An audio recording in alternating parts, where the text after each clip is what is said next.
കോടതി ഈ പുതിയ രീതി സാധ്യമല്ല എന്ന് തീരുമാനിക്കുകയും ഡിവിഷൻ ബെഞ്ച് അപ്പീൽ തള്ളുകയും ചെയ്തു.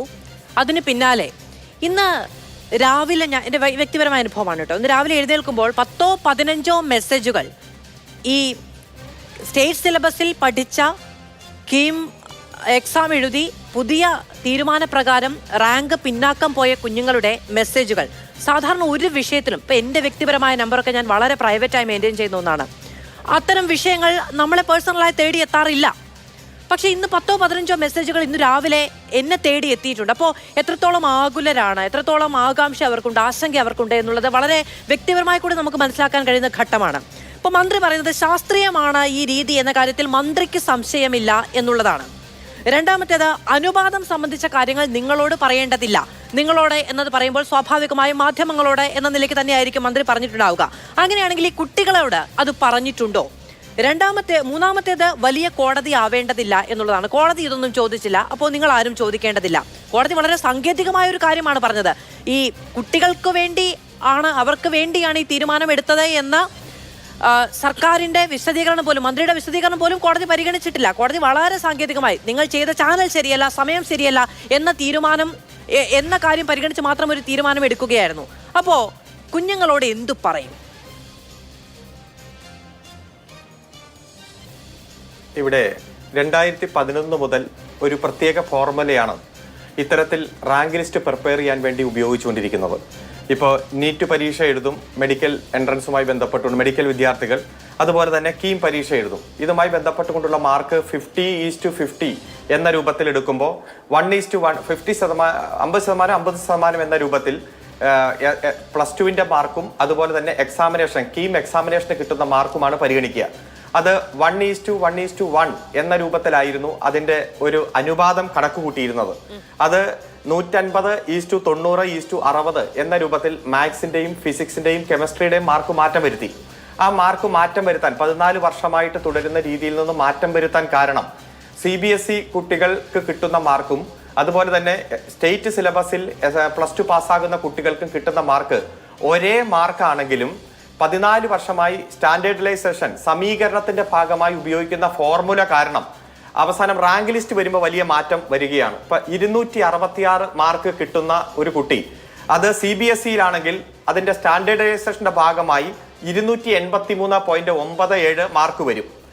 266 മാർക്ക് തന്നെ കിട്ടുന്ന സ്റ്റേറ്റ് സിലബസിലെ കുട്ടിയുടെ മാർക്ക് ഇത്തരത്തിൽ സമീകരണം വരുത്തുമ്പോൾ അത് 260 കുറയും. അതായത് CBSE പഠിച്ച കുട്ടിക്ക് കിട്ടുന്ന അതേ മാർക്ക് തന്നെ സ്റ്റേറ്റ് സിലബസിലെ കുട്ടിക്ക് കിട്ടിയാലും ഈ കണക്ക് കൂട്ടലിന്റെ മാനദണ്ഡ പ്രകാരം CBSE കുട്ടിക്ക് 10-20 മാർക്ക് കൂടുതൽ കിട്ടുമ്പോൾ സ്റ്റേറ്റ് സിലബസിലെ കുട്ടിക്ക് മാർക്ക് കുറയുന്ന ഒരു സാഹചര്യമുണ്ട്. ഞാൻ അതുമായി ബന്ധപ്പെട്ടുകൊണ്ട് ഹൈക്കോടതി പരിഗണിച്ച സ്റ്റേറ്റ് ഫയൽ ചെയ്ത കൗണ്ടർ അഫിഡവിറ്റിലെ ആ സമീകരണത്തിന്റെ ഒരു പട്ടിക ഞാൻ താങ്കൾക്ക് അയച്ചിട്ടുണ്ട്. താങ്കൾ അത് നോക്കിക്കഴിഞ്ഞാൽ അതിൽ മനസ്സിലാവും. ഗ്ലോബൽ മീൻ അതുപോലെ ഗ്ലോബൽ സ്റ്റാൻഡേർഡ് ഡീവിയേഷൻ എല്ലാം അതിൽ കൃത്യമായിട്ട് തന്നെ സൂചിപ്പിച്ചിട്ടുണ്ട്. പക്ഷെ പുതിയ ഫോർമുല പ്രകാരം അത് നോക്കുമ്പോൾ രണ്ടുപേർക്കും മാർക്കുകൾ തമ്മിൽ വ്യത്യാസമില്ല. അതിന്റെ അവസാനത്തെ പട്ടിക നോക്കിക്കഴിഞ്ഞാൽ 266 കിട്ടുന്ന കുട്ടിക്ക് CBSE ആണെങ്കിൽ ഈ പുതിയ ഫോർമുല പ്രകാരം അത് കണക്ക് കൂട്ടുമ്പോൾ 263.4 ആകും. അതോടൊപ്പം തന്നെ സ്റ്റേറ്റ് സിലബസിൽ 266 മാർക്കാണെങ്കിൽ ഇതേപോലെ തന്നെ 263.4 തന്നെയാണ്, ഒരേ മാർക്ക് തന്നെയാണ് ഇതിന്റെ ഫോർമുല പ്രകാരം കണക്ക് കൂട്ടുമ്പോൾ റാങ്ക് ലിസ്റ്റിൽ വേണ്ടി പരിഗണിക്കാൻ വേണ്ടി സമീകരണത്തിന്റെ ഭാഗമായിട്ട് വരിക.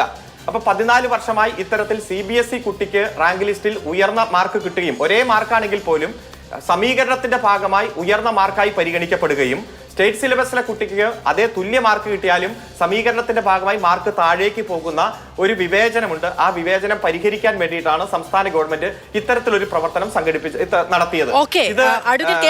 അങ്ങ് വളരെ സാങ്കേതികമായതും ഈ വിഷയവുമായി നേരിട്ട് ബന്ധപ്പെട്ട് നിൽക്കുന്ന ആളുകൾക്ക് മാത്രം പറഞ്ഞാൽ മനസ്സിലാകുന്നതുമായ കാര്യം പറഞ്ഞതുകൊണ്ടാണ് ഞാനത് മുഴുവൻ അങ്ങ് പൂർത്തീകരിക്കട്ടെ എന്ന് വിചാരിച്ചത്. ഈ വിഷയം ഇന്നലെ അടക്കം അതിനു മുൻപും ഈ കോടതിയിലേക്ക് ഈ കാര്യങ്ങൾ വന്നപ്പോഴൊക്കെ സിംഗിൾ ബെഞ്ചിലേക്ക് പോയപ്പോഴും ഡിവിഷൻ ബെഞ്ചിലേക്ക് പോയപ്പോഴും ഒക്കെ നമ്മൾ പറഞ്ഞതാണ്. ഞാൻ പറഞ്ഞത് സർക്കാരിന്റെ ആ പ്ലാൻ പൊളിഞ്ഞല്ലോ, അത് കോടതി അംഗീകരിച്ചില്ലല്ലോ. പക്ഷേ ആ പ്ലാൻ പ്രകാരം അത് നടക്കാതെ വന്നപ്പോഴുണ്ടായ പ്രശ്നങ്ങൾ അനുഭവിക്കുന്ന കുട്ടികളുണ്ട്. അവരോട് എന്തു പറയും എന്നാണ് ചോദിച്ചത്. അവരോട് എന്ത് പറയും എന്ന ചോദ്യത്തിന്റെ ഉത്തരത്തിന് വേണ്ടി മാധ്യമങ്ങൾ സമീപിച്ചപ്പോൾ മന്ത്രി പറഞ്ഞത് നിങ്ങളോട് പറയേണ്ടതില്ല എന്നുള്ളതാണ്. അപ്പൊ പിന്നെ ആര് എപ്പോ എങ്ങനെ പറയും? ഈ കുഞ്ഞുങ്ങൾക്ക് എങ്ങനെ മറുപടി കൊടുക്കും? താങ്കളിത് ശ്രദ്ധിച്ച് കേൾക്കണം. ഇതിന്റെ പ്രോസ്പെക്ടസ് വന്നത് 19/2 ഫെബ്രുവരി 19 last date of application 10/3 March 10 examination നടന്നത് ഏപ്രിൽ മാസം 23 മുതൽ 29 വരെയുള്ള തീയതികളിലാണ്. അതിനുശേഷം ഇതിന്റെ റാങ്ക് ലിസ്റ്റ് പബ്ലിഷ് ചെയ്യുന്നത് കൃത്യമായി ജൂലൈ മാസം 1 തീയതിയാണ്. അതിന് 1 മണിക്കൂർ മുമ്പ്, പബ്ലിഷ് ചെയ്യുന്ന ടൈമിന് 1 മണിക്കൂർ മുമ്പാണ് മാനദണ്ഡങ്ങളിൽ മാറ്റം വരുത്തിയത്. ഏതെങ്കിലും തരത്തിൽ ഈ മാനദണ്ഡങ്ങൾ മാറ്റം വരുത്തിയില്ലായിരുന്നുവെങ്കിൽ ഞാൻ പരീക്ഷയ്ക്ക് ഇച്ചിറോടെ നന്നായി പഠിച്ചേനെ എന്ന് പറയാൻ കഴിയില്ലല്ലോ. ഇവിടെ ഉള്ള മാനദണ്ഡ പ്രകാരം തന്നെ, അതായത് കഴിഞ്ഞ 14 വർഷം വരെ തുടർന്ന മാനദണ്ഡ പ്രകാരം തന്നെയാണ് ഈ എക്സാമിനേഷൻ നടന്നത്. മാർച്ച് 23 മുതൽ 29 വരെ എക്സാമിനേഷൻ നടന്നത്. റിസൾട്ട് വരുന്നത് 2 മാസം കഴിഞ്ഞ് 1/7 ഇതിന്റെ മാനദണ്ഡങ്ങളിൽ തമിഴ്നാട്ടിൽ ഉപയോഗിക്കുന്ന അതേ ഫോർമുലയിലേക്ക് മാറി. അത് കേരളത്തിലെ കുട്ടികൾക്ക് തുല്യ പരിഗണന കിട്ടാൻ വേണ്ടിയിട്ടാണ്. ഒരു തരത്തിലും ഒരു വിവേചനം കാണിക്കാനല്ല, തുല്യത, സമത്വം ഉറപ്പുവരുത്താൻ വേണ്ടിയിട്ടാണ്. അപ്പോൾ ഈ ഫോർമുലയിൽ മാറ്റം വന്നു, കോടതി അത് അംഗീകരിച്ചില്ല എന്നതുകൊണ്ട് നേരത്തെ പരീക്ഷ 2-3 മാസം നടന്ന പരീക്ഷയിൽ ഞാൻ മെച്ചപ്പെട്ട രീതിയിൽ പഠിച്ചേനെ എന്ന് പറയാൻ കഴിയില്ല. അത് കുട്ടികളെ ഒരു തരത്തിലും ബാധിച്ചിട്ടില്ല. ഇത് കൃത്യമായി ഒരു സമീകരണം ഉണ്ടാക്കിയത് സമത്വത്തിന് വേണ്ടിയിട്ടാണ്. അത് വൈകിപ്പോയി, ഇംപ്ലിമെന്റ് ചെയ്ത് വൈകിപ്പോയി എന്ന് പറഞ്ഞാൽ അടുത്ത കൊല്ലം ഇംപ്ലിമെന്റ് ചെയ്യാൻ കഴിയും.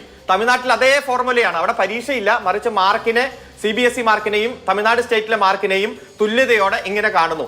അത് ചെറിയ മാനദണ്ഡങ്ങളിൽ മാറ്റം വരുത്തിയത് കോടതി അംഗീകരിച്ചില്ല എന്ന് വെച്ചാൽ ഒരു കുട്ടിയെയും ബാധിക്കുന്നില്ല. കാരണം കുട്ടികൾ പരീക്ഷ എഴുതി 2 മാസം മുമ്പാണ്. ആ പരീക്ഷ എഴുതുമ്പോൾ പഴയ മാനദണ്ഡമാണ്. പഴയ മാനദണ്ഡം തന്നെയാണ് പ്രോസ്പെക്ടസിലുള്ളത്. ഒറ്റ മണിക്കൂർ കൊണ്ട് റിസൾട്ട് പബ്ലിഷ് ചെയ്യുമ്പോഴും പഴയ മാനദണ്ഡ അടിസ്ഥാനപ്പെടുത്തി വന്നിരിക്കുന്നു. അതുകൊണ്ട് ഇത് ഡയറക്ട്ലിയോ ഇൻഡയറക്ട്ലിയോ ഒരു കുട്ടിയെയും ബാധിക്കുന്നില്ല. ഗവൺമെന്റിനെ സംബന്ധിച്ചിടത്തോളം അടുത്ത കൊല്ലത്തേക്ക് ഇത് ഇംപ്ലിമെന്റ് ചെയ്യാൻ കഴിയും.